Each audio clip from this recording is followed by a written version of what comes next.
The horrendous sexual abuse you experience in a narcissistic relationship leaves you with not just psychological injuries, but also long lasting soul injuries. They violate you in unimaginable ways. They treat you like an object that they use and throw. What does that lead to? Erosion of your sexual identity. It leaves you with a ton of sexual trauma, leaving you at the mercy of your trauma responses later on. Today, we are going to talk about one such trauma response. I am Danish, a narcissistic abuse recovery professional. The topic for today is rather sensitive. We're going to shed some light on sexual OCD caused by narcissistic abuse trauma. If that sounds interesting, please stay until the very end because you probably are going to make sense of so many things that look confusing to you right now. Before getting started, here is a small disclaimer. We're not talking about a narcissist compulsive sexual behavior disorder, how they go around and cheat on you all the time. It's not about them, it's about you today. In a narcissistic relationship, everything is non consensual. It may be difficult for you to understand because you may say, oh, I also wanted to get physically intimate with them. What is so non consensual about it? You need to understand that the manipulation they put you through works at a subliminal level. The gaslighting is extreme. Therefore, you are not left with any option of saying no. For example, if you do not want to get physically intimate with them, what will they do? They will either yell or scream, they'll withhold something else, they'll abandon you, they'll give you silent treatment, they'll give you ultimatums, they'll threaten you with divorce, so on and so forth. What will that lead to? A lot of instability. You will feel really attacked, and then finally you will give in. That's called fawning. Now, they did not force you, but do you see the psychological coercion? They make you do things against your will. Now, this continues for a very long time, and that leaves you with a big moral wound. Because every time you have to sleep with them, you have to leave your body. That's the kind of deal. And whenever you do so, it's like you dissociate from your morals, your values, your emotions, your feelings, and create this trauma identity. It's like you watch your body sleeping with them, but you're not there. The soul is not there. Why? Because any sexual experience with them is robotic in nature. There are no emotions. They stay there, rock like, waiting for you to make things happen, or the opposite. They completely take over, pin you down, taking away all the freedom from you and enjoying using you as a tool. What does all of this fill you with? A ton of shame, blame, and most importantly, disgust. You subconsciously feel disgusted because your soul is not in it. You are forced to do things against your will. You feel disgusted because it's like sleeping with your enemy, the person who tears you apart during the day, and when night comes, you're expected to perform the role.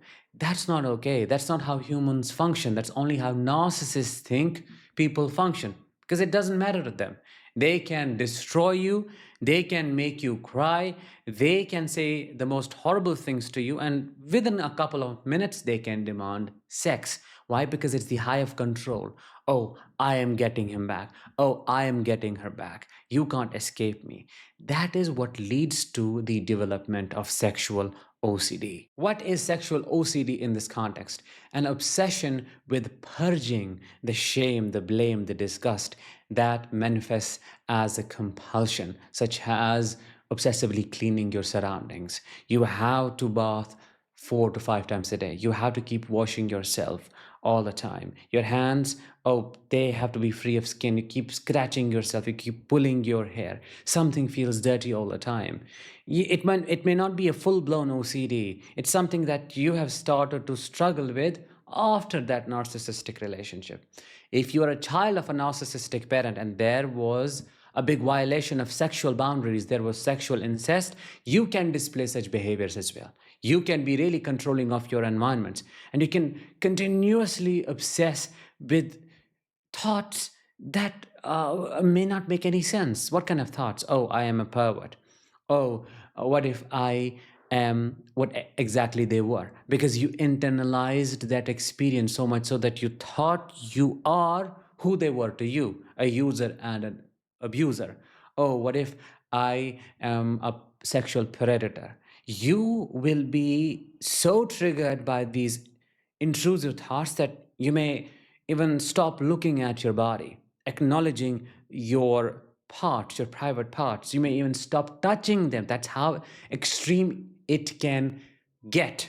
The minute you acknowledge their presence, you start thinking, oh, look at me. I am that bad guy. I am that bad person. Why are you thinking this way? Because it was so hidden and dirty at the same time that you could not understand what was being done to you. It's only when you left them and you woke up from that psychological paralysis, you recognized you were being abused sexually. Now that you can see it, there is only one way to get closure, and that is to blame yourself. Oh, I am that guy. No, you're not. I am that person. Absolutely not. Sexual OCD can leave you in a mentally scattered state. You may not be able to focus on anything because those thoughts may keep haunting you all the time, from the minute you wake up until the minute you go to your bed. If you're struggling with this kind of coping mechanism, you need to understand there's a lot of trauma unresolved within. If you're constantly obsessing over things that may be related or remotely related to your sexuality or the concept of sex, and you have survived narcissistic abuse, you need to see it as a major trauma response that will heal as you heal your sexual betrayal trauma. Because betrayal is not just about cheating on you with somebody else, it is using and abusing you in guise of, oh, loving you. They never loved you, you never felt close to them. It's only the absolute absence of positives that made you settle for these small breadcrumbs. You let me know in the comments below if you struggle with sexual OCD after narcissistic abuse. If yes, what have you done to heal yourself? Because your experiences can help a lot of people to move on and recover fully. With that, let's bring this episode to an end. Thank you so much for listening. I will talk to you in the next one. Until then, as always, let the healing begin and continue.